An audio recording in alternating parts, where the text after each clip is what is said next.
Yes, it made the list. I tried to figure out a way where I didn't have to put it on the list, but it made the list. Actually talking about your product and service. Interestingly enough, when I started the company 12 years ago, I didn't have this as part of my curriculum. What was my attitude? Right? My attitude was, the last thing I'm going to have to teach professional salespeople is to talk about what? Yeah, product and service, got me out of here.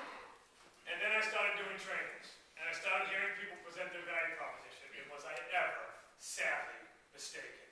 You want to talk about an octopus on rollerblades?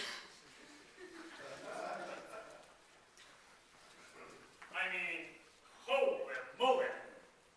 So I'm a big fan of dumbing down your value.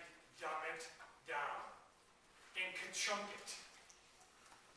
I'm a big fan of telling a potential buyer, you know, we're now going to talk about my product and my service.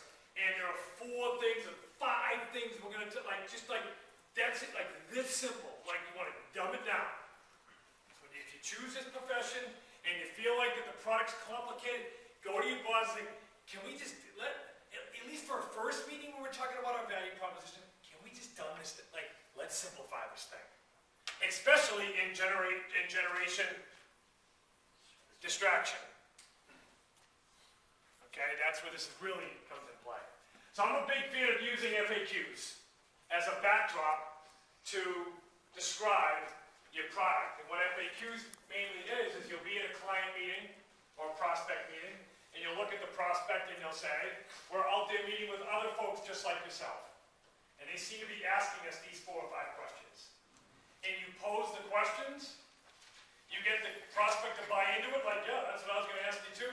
And then you simply provide answers to those questions, and that's how you simplify bringing your value proposition to life. Done.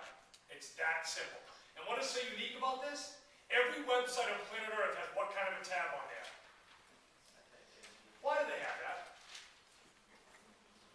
Why did every publisher of almost every website on planet Earth put not only 1, but sometimes multiple FAQ tabs? Why did they do that? What were they thinking about? What were these publishers of websites thinking about? The thousands of people that ask the exact same question. Yeah. Lead the horse to water, maybe, is what we like to call it.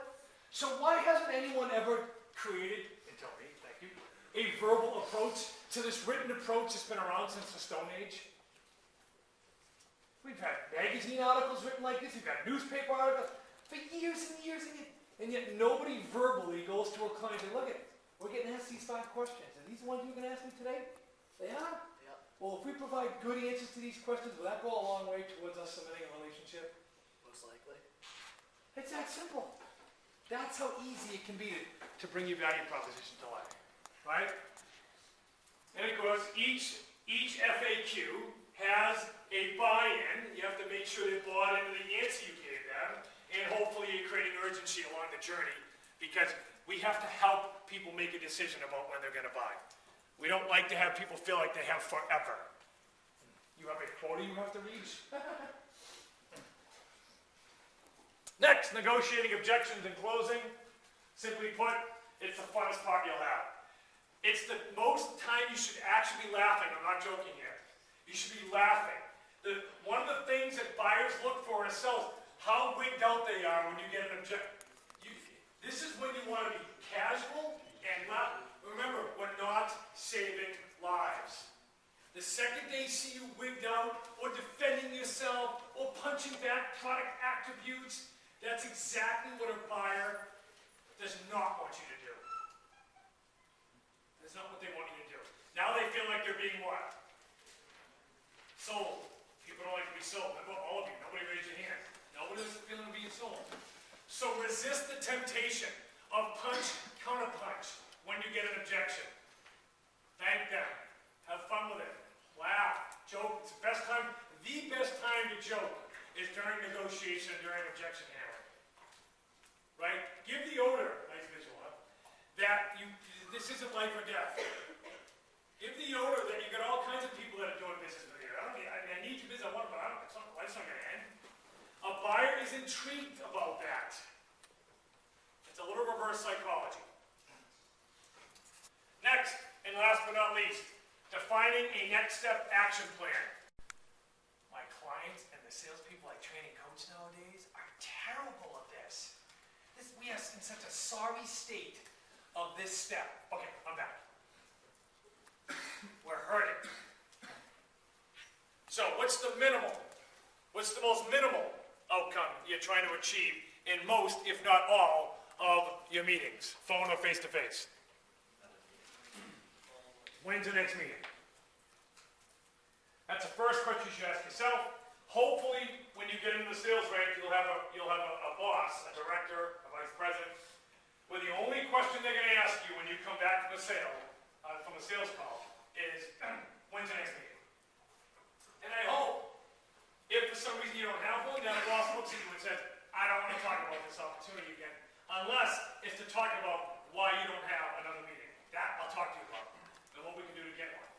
But as a leader of a sales organization, why do I want to spend time with salespeople who don't have follow-up meetings? So the meeting is the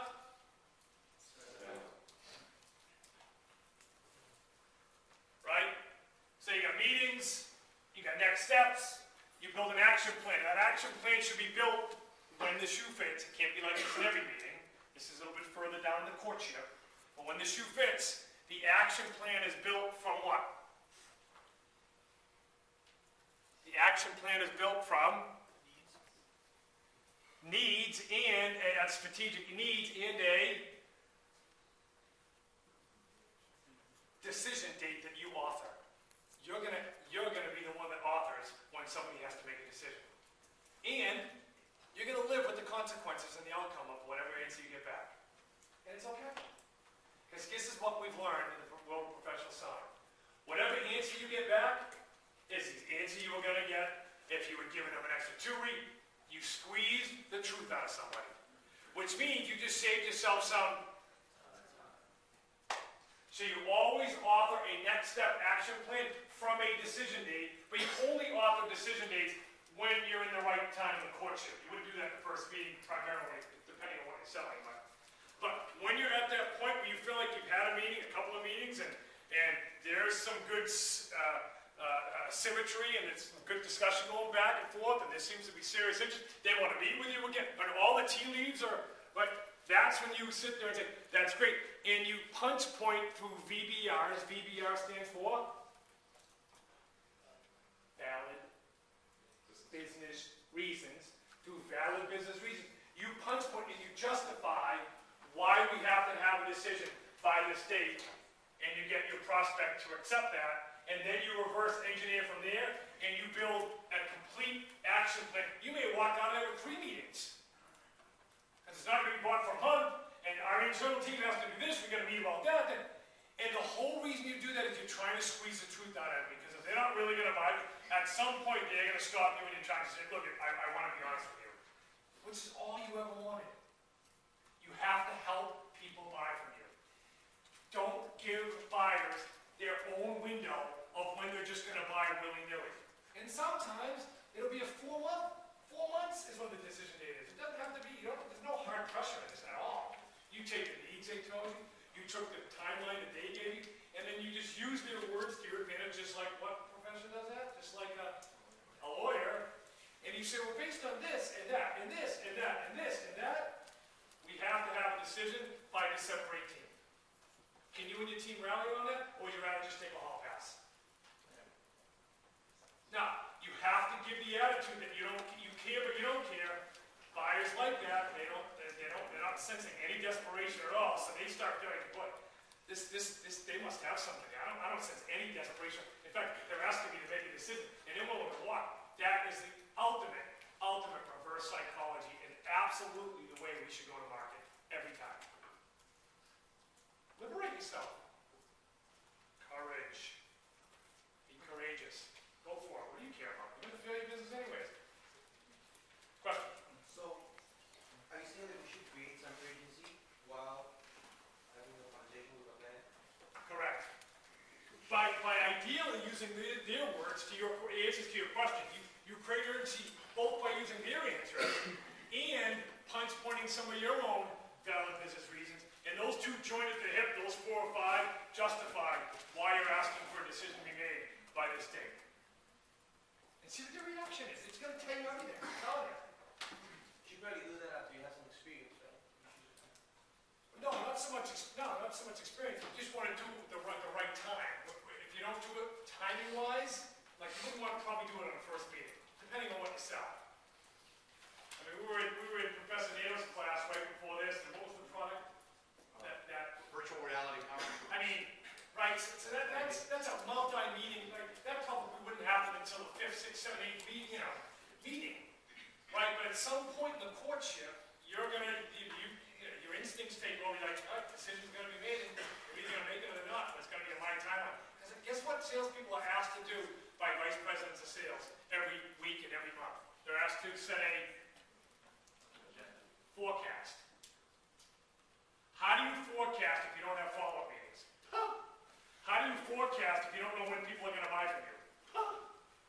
Forecasting is a disaster right now in corporate America. A complete disaster. Because we have far too many professional salespeople who are weak in the knees and don't know what they don't know.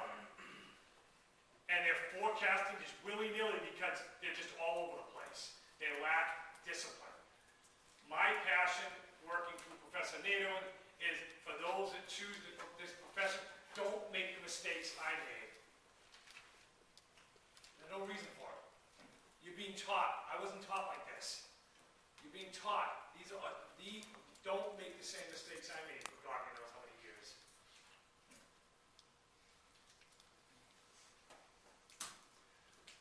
Summary, right mindset. Manage your business the right way. Digital, social, networking skills. Polls for meetings. Prepare for the son of a bean.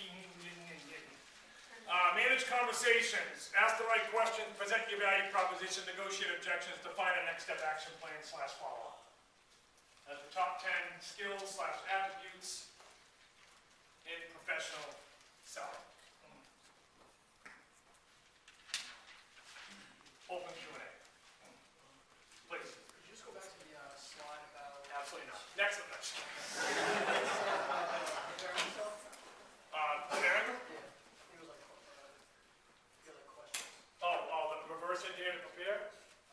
I'll go back. I'll put it up there after. Please. So you said you just started your company, well, you started in 2000, but how did you get all of these huge clients? Like, obviously, you're a broker. Where did you start? But you just answered. Thank you for answering your own question. That wasn't an easy class. No, really. I mean, I haven't done. When I first started out, I might have done a few cold emails. I haven't done a cold email in 7, 8 years. There's no reason for it. So did Right. you use your client base from your previous Yep, I experience? use that, correct. And then every time I get a client, if I have 15 salespeople in a room, I send them an email afterwards asking them for feedback, and I always ask for referrals. So there's 15 referral opportunities in that training I had last week in Detroit, and I was in Chicago the day before with 31 people. So it's 46 people I had a chance to get a referral from. I got 7 referrals last week. It's just discipline. It's just having your game plan done and just being disciplined.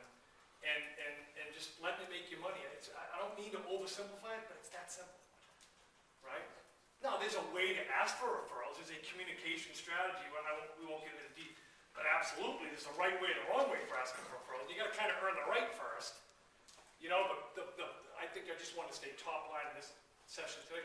Just referrals are king. Referral maniac, I'm a meeting maniac. Peanut butter and jelly. Let's go together, right? Happen to get like really great referrals from companies like Apple and stuff like that. Yeah, just from people that move around. One person goes from there. This person that used to be Yahoo, and then she went over to here, and I got to know her there. Now she just started at Apple. I have a meeting tomorrow with the chief learning officer of Facebook. Same thing. Somebody that used to be at eBay was a client of mine. They just started at Facebook like 3 months ago. Jeremy just sent me a note saying, I'm going to connect you with the chief learning officer. I'm like, woo, just the way it works. But you could sell bicycles. This doesn't matter what they sell bicycles. Every time somebody comes, you talk to somebody about bicycle, whether they buy or don't buy, what are you going to be asking for? You're darn straight. And you know what? Sometimes you get more referrals from non-buyers. Why is that? They feel bad. That's their contract to you. I didn't buy you. You were really nice. You did everything I asked.